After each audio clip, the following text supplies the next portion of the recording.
Greetings, Quester. The Meddlesome Meeples present TOME Talk with Richard and Matt. So now on TOME Talk, Richard is going to be talking to us by the novel Gateway by Frederik Pohl. Yes, I'm going to talk about this. And the other day, Matt did ask me how dystopian is my novel for this week. Because quite frankly, I was worried about you. I mean, yeah, if we judge a character based on their reading habits, we could worry that you were, not happy, and I was getting concerned emails. Yeah. Well, don't judge a person by their book covers. Yeah. But I said at the time it's not. But then I remembered that Earth in this book is in a pretty bad shape. But it is set on an asteroid called Gateway. Now, when I first started reading this, I read the introduction first. It's the Sci-Fi Masterworks version, so it's got both an introduction and an afterword that just explain a bit. Is it the author himself, Frederik Pohl, who writes that introduction? No, this introduction is by Graham Slight. Okay. And it talks a little bit about like the context in which the book was written. This is from the 70s, this particular one, and it just mentions the fact that in most sci-fi, one of the main problems they have to overcome is faster than light travel. There needs to be some way of it either happening or kind of getting around it. Like in The Expanse, they just don't do faster than light travel, they just stay in the solar system. But if you're going to have something that's set across the galaxy, then there's got to be some way of getting around it. And this is quite a novel way of it happening, which is that humanity had found an asteroid that had over 1,000 spaceships on it, which could all travel faster than light, and they don't actually know how. They haven't been able to reverse engineer these things, but they all have kind of pre-programmed courses set in. And basically people in this book who go to Gateway are being prospectors. So they have the chance to pilot one of these ships, like use one of the pre-programmed codes that are in it, and just see if they get anywhere that, like, they try and find artifacts or interesting things that they can bring back, and they just hope that they will come back, because some people haven't. Like, some of these ships have just set off and then just not returned, and you really get a sense of basically the gamble they're taking with their lives in doing this.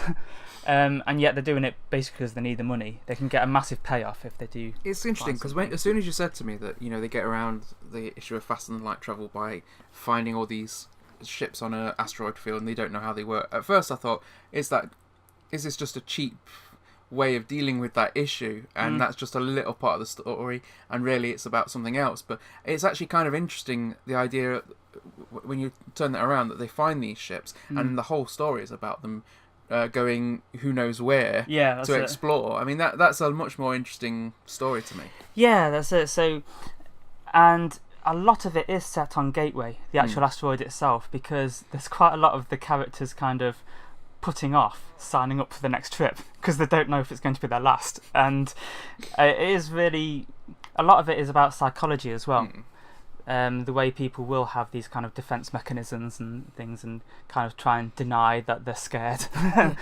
And one of the things that I found quite interesting about this is every other chapter of it is the main character talking to his psychiatrist.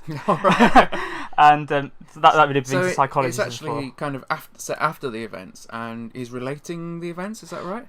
Yes. Yeah, for the most part. Yeah. You kind of get an idea of where the story is going to go, because the main character, he's actually called Robinette. It's a man who's called Robinette Broadhead, and it starts with him talking to his psychiatrist about the fact that he has a woman's name.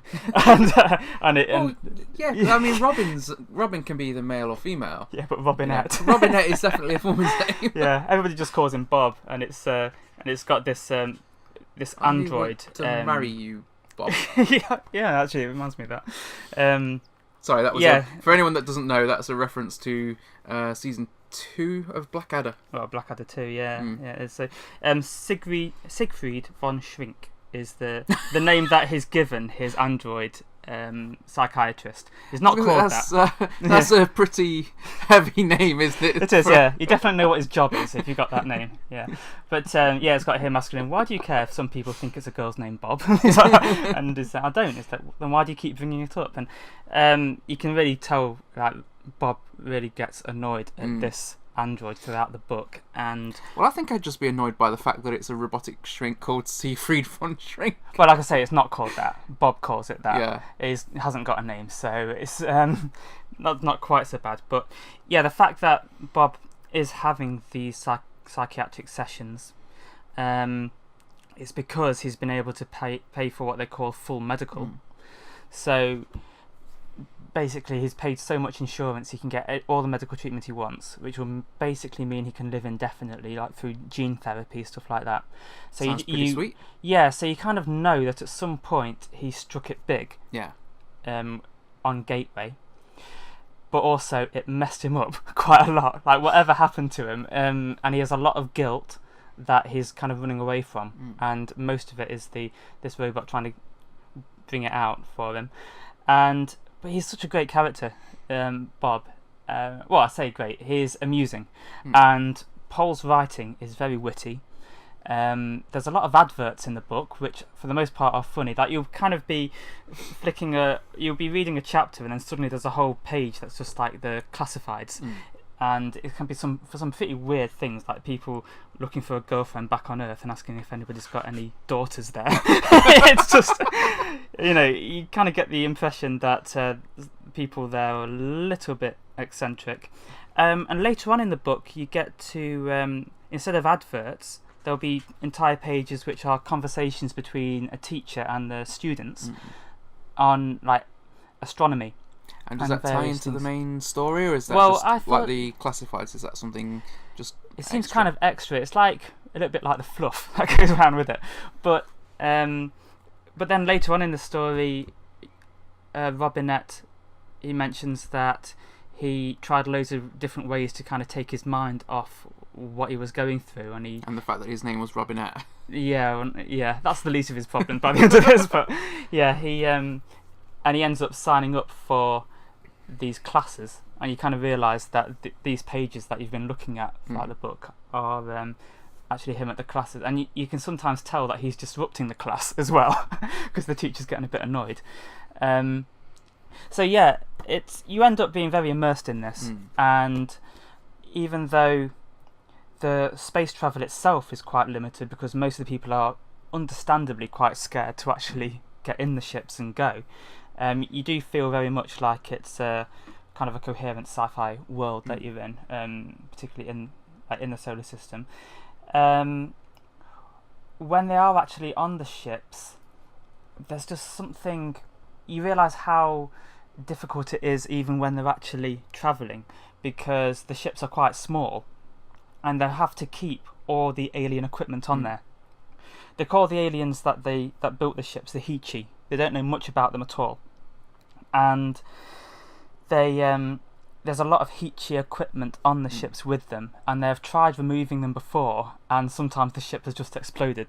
So they've decided just to leave everything where it is. But that means that all their supplies, like the humans need, have to fit around all this stuff. So you can only take so many rations and things like that. That reminds me a bit of, because I've been watching Stargate recently. Yeah. And there's loads of scenes with like Goa'uld ships or Tok'ra ships, even Asgard, that you have all the Asgard stuff, and then you've got piles and piles of supplies that they've had to bring along in massive cases and trunks and stuff, just sort of stuff like that. dotted around random places. Yeah, you realise how much they need. Yeah.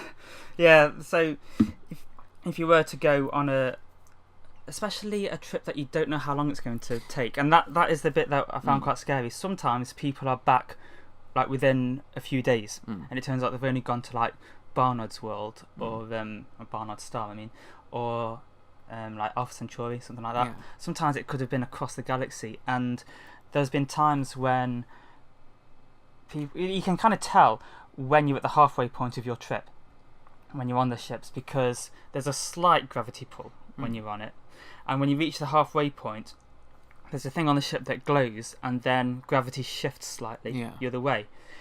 And when there was a chapter where they're actually heading out, and for the first couple of weeks they're kind of getting on okay, and then when it gets to like the third week, they're all starting to get a bit ratty with each other because everybody's just worried, like, how long is this going to be? Yeah, and is it going to be something we can survive? Because if it gets to the 90th day, something like that, if you haven't changed your gravity at that point, then none of you are going to survive. The amount of supplies they can carry on the ship. That's it. The amount of supplies. Concern. Yeah, because if it gets to 90 days, then it's going to be that long again at least before you stop, and then you have to make the return trip as well. So essentially, once you hit that mark, if you've passed a quarter of your supplies, then you've got a problem. You need to start rationing. And even in the weeks before that, like, that's the point where even rationing won't help. But before that, you're thinking about you're going to have to be like drawing lots, stuff like that. And who's going to get eaten? Well, basically, who's going to voluntarily stop eating? Who's going to take a little walk in space? Yeah, that's it. Yeah, that could be some time. Yeah. So, yeah, I found things like that very interesting because you kind of really feel like you're in their shoes, and you realise just kind of how scary it is. Because for a while I was a bit annoyed that they weren't going out on these trips, like they kept putting it off. But then once they get to it, you kind of realise how scary it actually is. And yeah, I think it as a novel idea, I think this is very interesting. Just the fact that they've found all these ships and the way they're using them, the way the corporation is actually sending people out and then back, and giving them commissions on what they found. So yeah, I would recommend Gateway. If you haven't read any Frederik Pohl, I think you'd like his books if you like Pratchett, things like that. It's got quite a bit of humour in it then, isn't it? Yeah, there is, a very witty way of writing. I'm definitely looking forward to reading some more by Pohl. I think particularly Space Merchants. I've heard of that before. So when was this book released, Richard? This book was written in 1976, released in 1977, it seems. So 40 years. Yeah, 40 years. Exactly 40 years.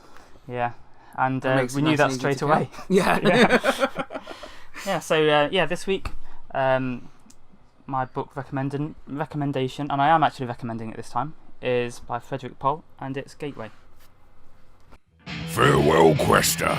To find out about other productions by the Meddlesome Meeples, then check out our channel or rendezvous with us at meddlesomemeeples.com. Until next time, Quester, farewell, and keep thine axe sharp.